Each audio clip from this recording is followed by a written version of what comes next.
열왕기하 3장 4장입니다. 4장 1절로 7절 말씀. 열왕기하 4장 1절에서 7절 말씀. 4장 1절 말씀. 선지자의 제자들의 아내 중에 한 여인이 엘리사에게 부르짖어 이르되 당신의 종 나의 남편이 이미 죽었는데 당신의 종이 여호와를 경외한 줄은 당신이 아시는 바니이다. 이제 빚 준 사람이 와서 나의 두 아이를 데려가 그의 종을 삼고자 하나이다 하니 엘리사가 그에게 이르되 내가 너를 위하여 어떻게 하랴. 내 집에 무엇이 있는지 내게 말하라. 그가 이르되 계집종의 집에 기름 한 그릇 외에는 아무것도 없나이다 하니 이르되 너는 밖에 나가서 모든 이웃에게 그릇을 빌리라. 빈 그릇을 빌리되 조금 빌리지 말고 너는 내 두 아들과 함께 들어가서 문을 닫고 그 모든 그릇에 기름을 부어서 차는 대로 옮겨 놓으라 하니라.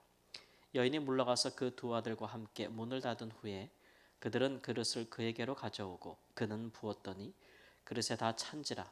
여인이 이들에게 이르되 또 그릇을 내게로 가져오라 하니 아들이 이르되 다른 그릇이 없나이다 하니 기름이 곧 그쳤더라.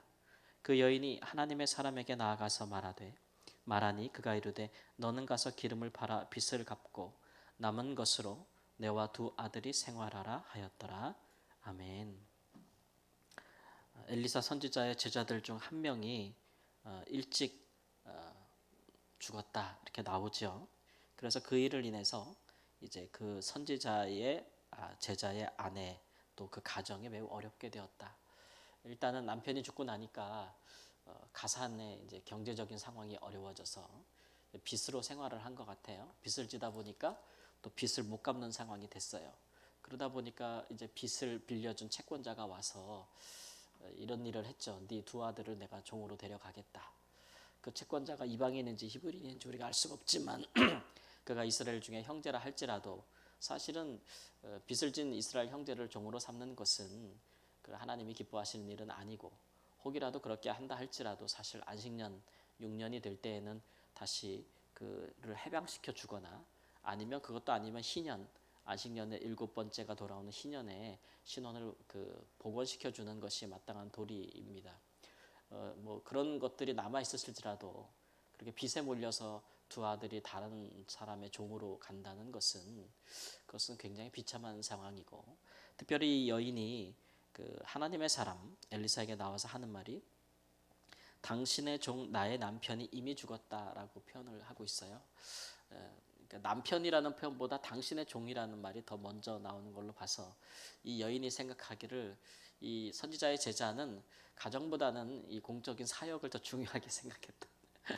분 같아요. 아내가 생각할 때 이분은 가정을 돌보기보다는 선지자로서의 삶에 더 충실했던 분입니다.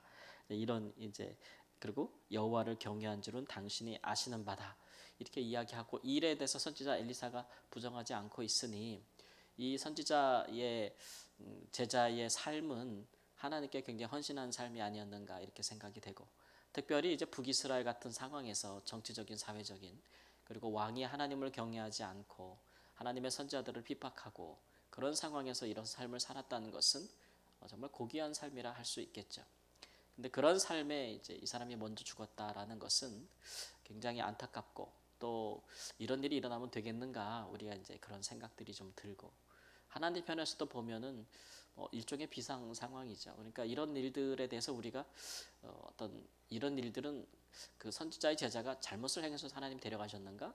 혹은 뭐 죄를 져서 죽었는가? 이런 식의 질문으로 응답될 수 없는 하나님의 큰 그 주권적인 상황에서 하나님이 뜻하신 바가 있어서 데려갔다고 하는 것이 옳다고 하는 일입니다. 우리가 이 모든 일에 인생에 답을 구할 수는 없어요. 그러나 이제 하나님은 아시는 일이고 그 사람에 대한 평가는 하나님을 경외하는 사람이라는 그런 평가가 남았을 뿐입니다. 그러나 이제 이렇게 하나님의 일에 헌신하고 선을 행하는 사람들이 고난과 어려움을 당하거나 혹은 이제 먼저 하나님의 부르심을 받는 경우는 많습니다. 그러니까 일어나지 못할 상황이 일어나는 것은 아니나 이런 일들은 우리 사람들이 받기에는 참 마음이 힘들죠. 그래서 그 여인이 이제 엘리사 선지자에게 찾아왔다 이런 얘기입니다. 엘리사 선지자는 후에 가서 하나님의 사람이라고 일컬음을 받고 있는데 그만큼 선지자가 어떻게 하느냐가 이제 하나님이 그에게 어떻게 하시느냐가 이제 달려 있다라고 하는 말이겠죠. 선지자가 말하길 내가 너를 위하여 어떻게 하랴 이렇게 이야기했어요. 이 얘기는 그냥 너랑 나랑 무슨 상관이 있느냐 이런 얘기가 아니고 내가 어떻게 도와주면 되겠냐. 그러니까 네가 아이디어를 내라 이런 얘기겠죠. 그러니까 일단은 이제 선지자가 이 선지자의 제자의 가정을 도와줄 마음이 이제 완전히 열려 있는 거죠, 그렇죠? 도와줘야겠다. 하나님이 역사해야겠다라는 그런 그 완전히 그 열린 마음, 충분히 그런 마음을 갖고 있는 거예요. 기본적으로 하나님이 이제 고난 당하는 하나님의 백성들에게 그런 마음이 있으시죠. 또 예수님이 말씀하신 것처럼 하나님 나라를 위해서 살고자 하는 자들이 당하는 어려움들과 경제적인 어려움, 여러 가지 어려움들에 대해서 우리 하나님께서 풍성히 열린 마음을 갖고 계십니다. 그런 일들에 대해서 우리 하나님이 닫힌 마음을 갖고 계시지 않거든요. 그런데 이제 물어보시는 거예요. 그러니까 네가 무엇을 원하느냐 이런 질문과 같은 것이라고 일맥상통한다고 볼 수가 있어요. 종종 성경에 이제 우리가 무엇을 구할 때 하나님께서 나오셔서 내가 어떻게 하랴 혹은 네가 무엇을 원하느냐 이렇게 물어보십니다. 알아서 해주시면 좋을 텐데 우리 하나님이 이제 물어보세요. 그런 것들은 우리로 하여금 원하는 것을 답하라 하는 얘기가 되겠죠. 이런 질문을 받으면 우리는 이제 여러 가지로 생각해 볼 수가 있겠습니다. 그래서 우리가 하나님께 무엇을 구하면 좋을까 이런 생각이 드는데 대부분 기도하다 보면 이제 늘 하나님께 구하다 보면 우리 마음에 이미 이제 하나님을 향한 어떤 구체적인 그 소망들이 정해지기 마련이에요. 이런 것들은 하나님이 또 이렇게 물어보시는 사람들에게는 우리가 허황되거나 혹은 이제 어떤 쓸모없는 것들을 마음에 우리가 구하려는 마음이 없다는 것을 하나님께서 아시는 일이고 그 일들에 대해서 하나님께서 이제 우리를 참여시키는 것이죠. 종종 이제 이게 이제 기적이잖아요. 근데 기적은 좀 통제를 받을 필요가 있습니다. 저도 이제 이런 걸 느껴본 적이 있는데 그 선교지에서 이 현지인들한테 가서 우리가 무언가를 베풀 때 또는 한국교회의 후원이나 사랑을 우리가 전달할 때에 그 사람들의 입장에서 보면은 다 기적이에요. 일어날 수 없는 일이죠. 그들의 삶에 보지도 못하고 들어보지도 못한 나라에서 알지도 못하는 사람들이 우리를 돕는데 우리가 스스로 할 수 없는 일을 돕는다? 우리가 얻을 수 없는 것들을 준다? 이런 것 자체가 다 기적입니다. 기적. 그런데 우리가 이제 예수님 시대 때도 보면 알겠지만 이 기적의 신앙이 가져다 오는 좋은 것도 있지만 그렇지 못한 것도 많아요. 이 기적 신앙이라는 것이 기적이라는 것이 잘못 받으면 그 받는 사람에게 유익이 되지 못합니다. 받는 사람들이 보통 기적에 대해서 사람들이 다 경험하면 놀라죠. 그리고 그 순간에 감탄하고 또 그 뭐 하나님의 이름을 높이기도 하고 막 기뻐하기도 합니다. 그런데 이런 기적에 대한 신앙들이 기적 신앙들이 그 사람의 하나님을 향한 믿음과 하나님을 알아가는 지식에 있어 더하여 주는 것은 없어요. 그것은 여전히 우리의 삶의 문제가 돼요. 하나님을 알아가는 것은 우리의 삶에 있어서 하나님이 어떤 분인지 그의 성품이 어떠한지 우리가 매일매일 우리의 삶의 필요를 어떻게 그에게 의지하고 의탁해야 되는지 어려운 상황에서도 우리가 어떻게 하나님의 말씀에 순종하며 살아야 되는지 이런 과정을 통해서 우리의 믿음이 커가고 하나님을 향한 알미 깊어가는 것이지 우리의 공고함과 어려움에 대한 응답과 기적을 통해서 갑자기 하나님을 알아가는 것이 아닙니다. 기적에 익숙한 사람은 또 다른 기적을 구하고 삶의 그런 삶에서 하나님을 향한 진지한 믿음의 응답과 삶에 대한 순종보다는 그런 것들이 없는 또 다른 기적. 유대인들이 늘 하나님께서 선지자들을 부지런히 보내서 그들 가운데 기적을 보여주었어도 유대인들이 늘 구하는 것은 또 다른 기적이잖아요. 하늘로부터 오는 기적, 더 큰 기적, 더 큰 사인, 더 큰 징조. 그런 것들을 자꾸 요구하는 것이고 그들이 하나님 앞에서 마땅히 하나님의 말씀을 먼저 받고 복음을 먼저 받고 약속을 먼저 받고 언약을 먼저 받은 선택받은 자들로서의 어떤 거룩한 책임과 의무 이런 것들은 등한시하잖아요. 그래서 그들이 이를 곳은 하나님께 은혜는 먼저 받고 기적도 먼저 체험하고 막 그랬는데 하나님의 말씀과 율법에는 불순종하게 되는 그런 삶에 이른 것을 볼 수 있어요. 이러한 것들은 이제 이런 질문 그래 내가 너를 위해서 뭘 해주길 바라느냐. 이런 질문들은 하나님께로부터 오는 질문들은 우리에게 단순히 기적뿐만 아니라 우리 자신의 형편과 상황을 되돌아보게 하는 그런 상황적인 질문이 돼요.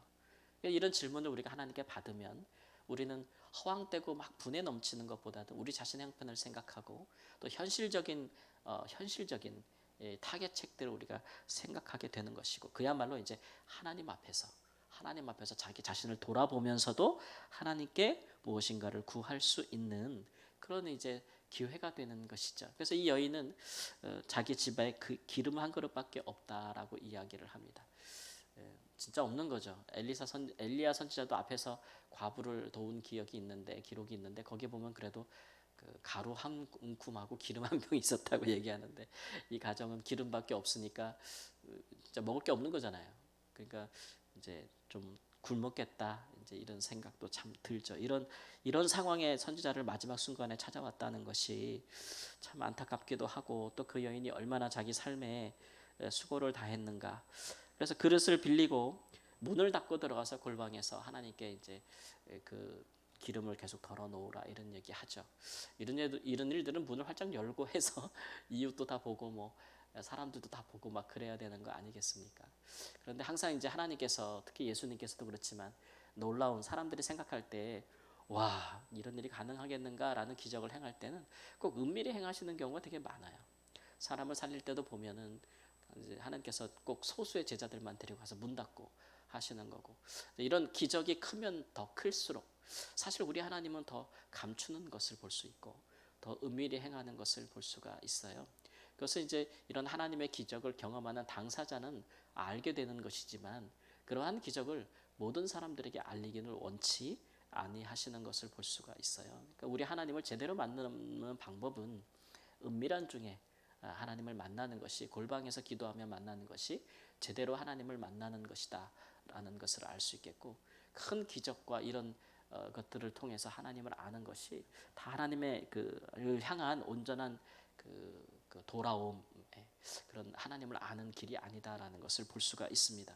우리가 이 본문에서도 많은 것을 얘기할 수 있고 주일에 좀 더 깊이 들어가 보겠지만 엘리야가 갈멜산에서 큰 기적을 행하였지만 하늘에서 불이 내려오는 걸 모든 백성들이 보는 게 보통 기적이에요. 그러나 기적이 크면 클수록 많은 사람들이 하나님께 마음을 전심으로 해서 돌아오느냐 그런 것은 아니다라는 것을 알 수가 있어요. 오히려 은밀한 중에 골방에서 하나님을 인격적으로 만나는 것이 그것이 그리고 어떤 수동적인 상태에서 기적을 경험하는 것보다 내 주어진 형편을 생각하고 하나님께 은밀한 중에 기도하면서 또 자기가 해야 될 부분은 능동적으로 순종하면서 하나님의 은혜를 기적을 경험하는 것이 훨씬 우리가 하나님 이후에 그 이후에 하나님에 대해서 우리가 얼만큼 더 믿음으로 또 하나님 앞에 설 수 있느냐 또 하나님 앞에 신실한 사람으로 살아갈 수 있느냐를 결정하는 계기가 된다. 사람은 문을 활짝 열어놓고 더 큰 기적, 더 많은 기적, 제한이 없는 그런 기적을 원하나 우리 하나님께서는 문을 닫고 그 사람에게 지금 당장 꼭 필요한 만큼의 기적을 행하게 하심으로써 이 이후에도 또 뭐 남은 기름을 팔아 살다 보면 어려워질 수 있겠죠. 그러나 그런 일들에 대해서 자기가 또 자기 삶에 최선을 다하고 또 정말 감당이 없을 때에는 또 하나님께 와서 호소하고 이런 것들에 대한 삶의 연속 이런 삶의 연속을 오히려 하나님께서 우리에게 원하신다는 것은 우리를 향한 하나님 아버지의 마음을 보여주는 것입니다. 그러므로 우리가 어떤 일을 하나님께 원하고 경험하든지 믿음이 필요 없고 하나님을 이후로는 하나님에 대해서 더 이상 우리가 하나님이 필요 없는 삶이 아니라 날마다 하나님이 필요하고 날마다 주를 힘입는 삶을 사는데 우리 마음도 거기에 있기를 우리 주 예수님의 이름으로 축원합니다. 아멘. 주님, 우리의 삶에 많은 하나님의 큰 도우심과 큰 손, 기적을 우리가 원하나 주의 마음같이 우리도 원하기를 원합니다.